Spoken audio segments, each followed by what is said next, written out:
everyone, welcome back to my channel. My name is Fiona and I'm obsessed with all things art, and at the moment my current obsession is paint by numbers.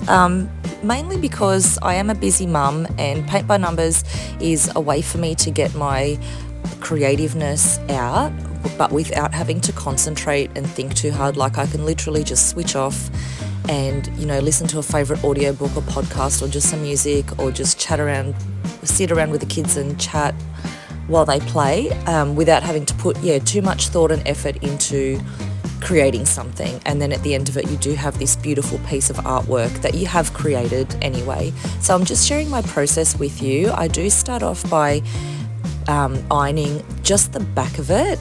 I used to put a towel over the top and iron it, but now I just sort of do it without the towel. I find I get a better result of getting those creases out. And then I also put a thick layer of clear gesso over the top. Before I used to put the towel on and iron it, and I never used to get those creases out, but now I find by removing the towel it is getting the creases out a lot better, because I do normally buy from Shein, Temu and AliExpress, and they do come folded up with those heavy creases, unfortunately, but they are really inexpensive to get. Like, I think the cheapest I've paid is $5 for a paint by numbers. And then I put some painter's tape around those edges to keep them nice and neat. So what the clear gesso does is it adds a primer for your canvas, and then the paint goes on smoother and you're not left with those little white dots poking through the canvas. And then this is the relaxing part, where I just go in with all my colours and lay them down as per the instructions. Just such a great way to just switch off and unwind. And as I said, listen to your favourite podcast. At the moment I've found an audiobook on Spotify that I've been actually wanting to read in real life, and didn't want to spend the money buying a brand new book just in case I didn't like it. So I was so excited when I saw it on Spotify for free, and I've never listened to an audiobook before. And so every time you go in, you think, oh, I'll listen to a bit more of my book and chip away at my painting a little bit more. And it's just gives you something to look forward to instead of mindlessly scrolling on our phones, which we're all guilty of doing. And it just opens up a bit of a different world. And especially if you're one of those people that say, oh my God, I can't paint, I can't draw, this is a chance for you to create something beautiful without really putting in much effort, like to be creative. And then once I go over all the numbers, most people do just finish at that point. But I'm never satisfied with how the paint by numbers look, and there's no right or wrong way. This is just how I personally do it. So I've done pretty much all the numbers here except for just a few little tiny cells, and then I open up all my paint pots, and I don't really care about the numbers too much at this stage. All I'm looking at is the colors and what I've painted, and then I just go in intuitively and I add and I get rid of those. You know how with paint by numbers you've got two different colors and they just end like a straight line. I personally just don't like that look of color here, color next to it. I like it to blend a bit more. So I go in and for example, the flowers here, like I'm just going over the flowers and adding my own touch. If I don't like it, I can go over it a little bit more again later. And then I just sit back and I look at, I just want the picture to look natural, is basically what I'm trying to say. You don't have to do this step at all. It's just what I do. You might be doing paint by numbers for a long time and maybe want to change it up a bit or take it to the next level. It's completely up to you. This is just my way and how I like to do it, and I really like the look of it in the end because it does look a bit more natural and a little bit more original.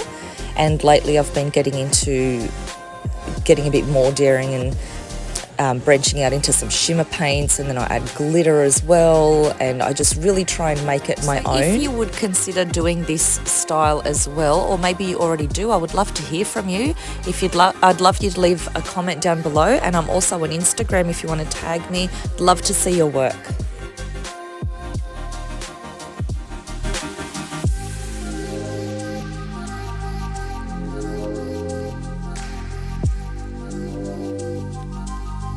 Then when I stepped back and I looked at what I had painted, it looked very abstract to me, and I didn't really know where they were going with the picture. So I refer to my original picture and go in and I was really guessing a lot with this one. It's a bit of a different picture to what I'm normally used to, so I just really had to get in there and be a bit daring and improvise. And here I'm just blending the pots so they're not just that block of colour that I spoke about.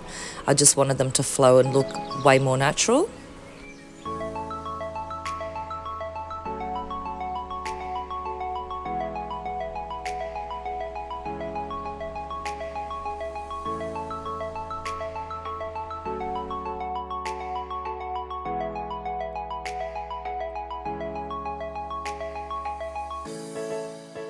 You can go in and add your own colours and change whatever you want. It is your artwork. There's no rules. You're not going to get in trouble for anything.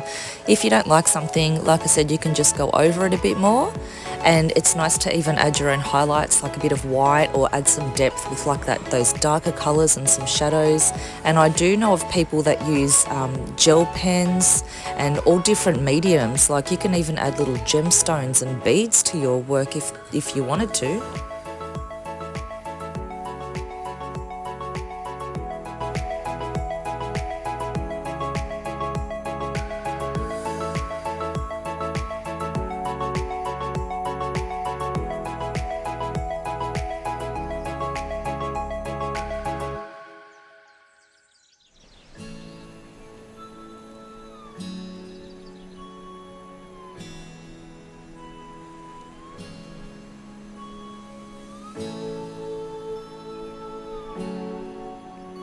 Also, I'd just like to say I'm not even much of a painter. I'm more into coloured pencils and drawing.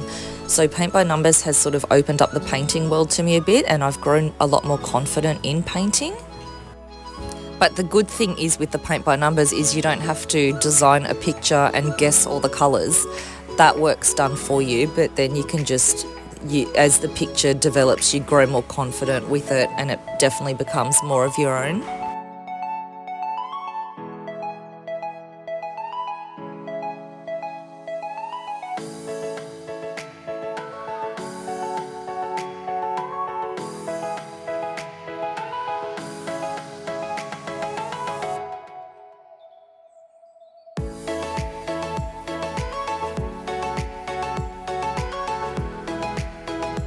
Just adding little waves, and you can always go onto YouTube or Google or wherever and find some tutorials on how to paint a specific thing. Like if you have no idea how to make water look realistic, you can just hop on and do a tutorial and get some tips and then just create your own. So this particular picture didn't have a realistic tone to it. It was a little bit more abstract-y storybook sort of look to it, so I didn't have to worry about being too realistic.